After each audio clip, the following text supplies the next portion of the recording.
साथियों, धनु लग्न की किसी भी जन्म पत्रिका में यदि इस पंचम भाव में गुरुदेव विराजमान हो तो विवाह के बहुत शीघ्र लगभग 1 या 2 साल के भीतर ही भाग्योदय कारक संतान इनको उत्पन्न होती है और वो इनकी सुख और समृद्धि में वृद्धि करने वाली होती है।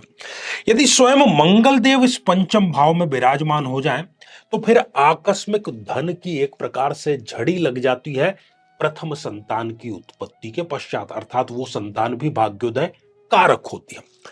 साथियों, तीसरा ग्रह है सूर्य। यदि वो यहां पर उच्च के होकर के विराजमान है तो 7 पीढ़ियों में सबसे अधिक तरक्की करने वाली, अपने खानदान अपने शहर का नाम रोशन करने वाली संतान इस जातक या जातिका को अवश्य प्राप्त होती है।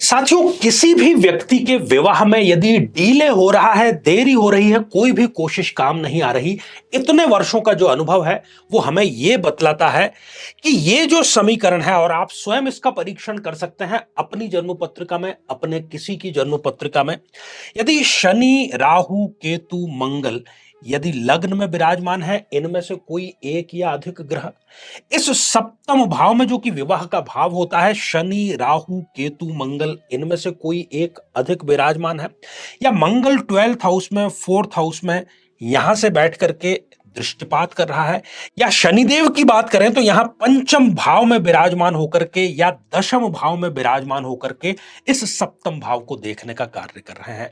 ये पुख्ता कारण है, कोई कारण नहीं, और सारा निचोड़ इस बात पर राजी अवश्य हो जाता है कि यह विवाह में डिले होता है। अब करना क्या रहा? बहुत कम ऐसे अवसर होते हैं जब इन कारणों पर कोई हम अनुष्ठान के रूप में कार्य कर सकें ताकि विवाह संपन्न हो जाए। तो ऐसा ही एक अवसर आ रहा है 6 जून 2024 को, वट सावित्री का यह दिवस है।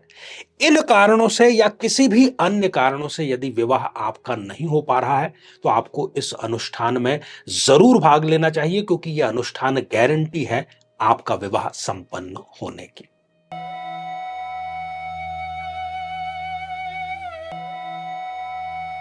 तो मेरे बहुत ही प्रिय और बेहद सम्मानित साथियों, हृदय की असीम गहराइयों से अभिनंदन, बहुत बहुत हार्दिक स्वागत।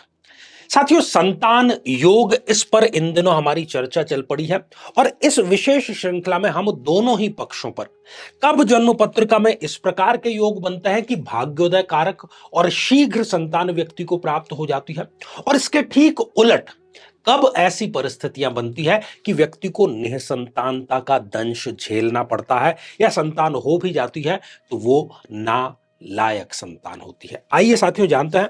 और यदि आपने अभी तक अपने लग्न से संबंधित एपिसोड नहीं देखा है और आपके भी यही प्रश्न है तो यहां आई बटन में हमने आपको लिंक प्रोवाइड कराया है, जाकर के आप उसको जरूर देखें।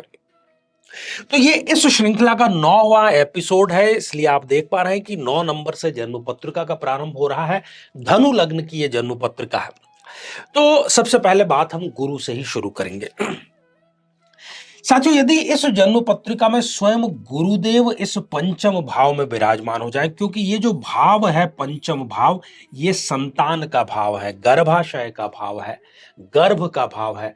संतान और गर्भ से संबंधित, संतान उत्पत्ति से संबंधित जितने प्रश्न होते हैं उन सब का ये भाव होता है।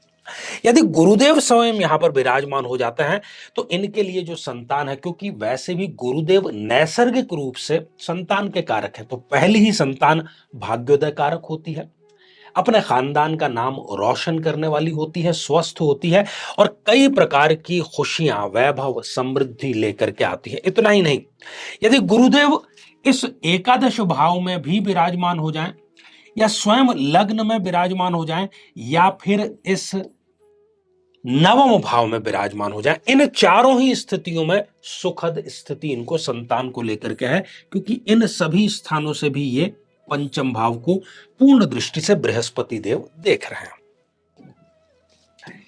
साथियों, बढ़ते हैं आगे और दूसरी जो ग्रहों की स्थिति है उस पर चर्चा करते हैं, और वो है स्वयं मंगल देव से संबंधित।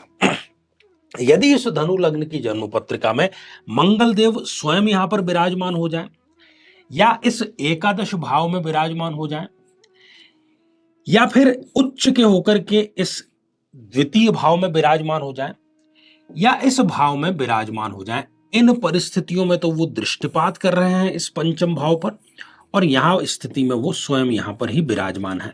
तो इन चारों ही परिस्थितियों में पराक्रमी संतान, साहसी संतान, स्वस्थ संतान, भाग्योदय कारक संतान और पति पत्नी के बीच में प्रेम को बढ़ाने वाली संतान इनको प्राप्त अतिशीघ्र हो जाती है विवाह के पश्चात।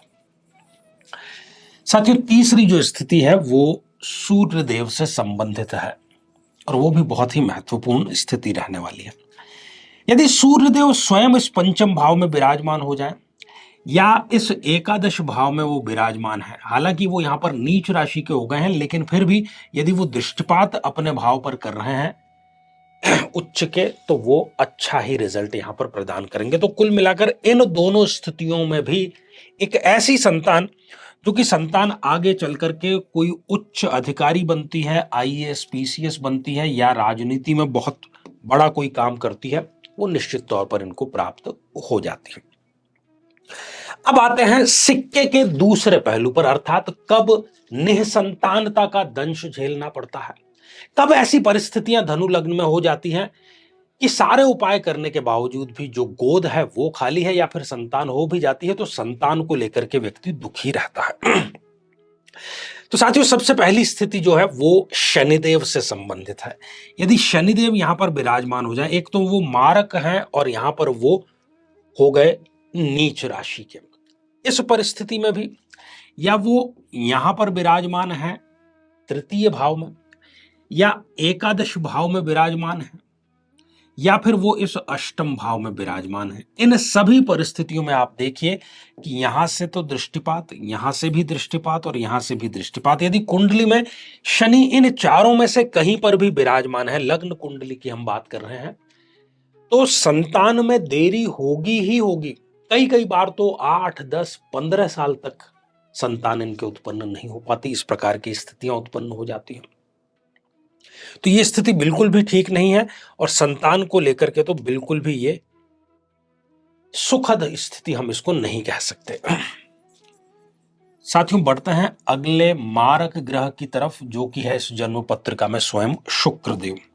यदि शुक्रदेव यहां पर विराजमान हो जाते हैं, या एकादश भाव में विराजमान होकर के यहां दृष्टिपात भी कर देते हैं, इन दोनों परिस्थितियों में भी संतान से इनको वंचित रहना पड़ता है। कुंडली यदि इन्होंने ठीक से नहीं मिलाई है या सरसरी तौर पर मिला दी है, तब तो ये दंश इनको झेलना ही पड़ता है।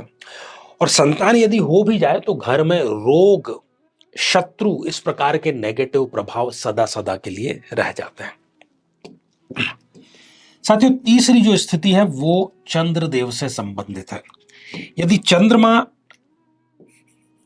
इस पंचम भाव में विराजमान है या एकादश भाव में विराजमान है, इन दोनों ही परिस्थितियों में वो मानसिक तनाव देता है। संतान को लेकर के कई बार जो माएं हैं वो इतनी ज्यादा तनाव में चली जाती है कि डॉक्टर उनको कहते रहते हैं कि आप कंसीव इसलिए नहीं कर पा रहे हैं क्योंकि आपके पास में तनाव, टेंशन जरूरत से ज्यादा है, लेकिन वो बात इनको समझ में नहीं आती। कई बार 2 या 3 माह का जो बालक या बालिका, जो भी शिशु है पेट में, भ्रूण जिसको हम कहें, उसका गर्भपात भी इस चंद्रमा की स्थिति के कारण होते हुए देखा जाता है। तो ये तीनों परिस्थितियां हैं। पहले हमने पॉजिटिव बातें की और उसके बाद में कुछ जो नेगेटिव स्थितियां हैं उस पर बात की। यदि आपको पॉजिटिव ग्रह की दशा चल रही है फिर भी संतान नहीं हो पा रही, तो आपको उसके बीज मंत्र का पाठ करना चाहिए। और इसके उलट जो 3 मारक ग्रहों की बात की जिसमें निसंतानता का योग बनता है, ऐसी स्थिति में उस ग्रह का दान आपको जरूर करना चाहिए। तो आप देखेंगे कि बहुत शीघ्र आपको भी संतान संबंधी खुशखबरी जरूर मिलेगी। तो साथियों, आज के लिए केवल इतना ही, और इसी मंगल कामना के साथ में कि आप सभी स्वस्थ, समृद्ध और शांतिपूर्वक जीवन व्यतीत करें। नमस्कार।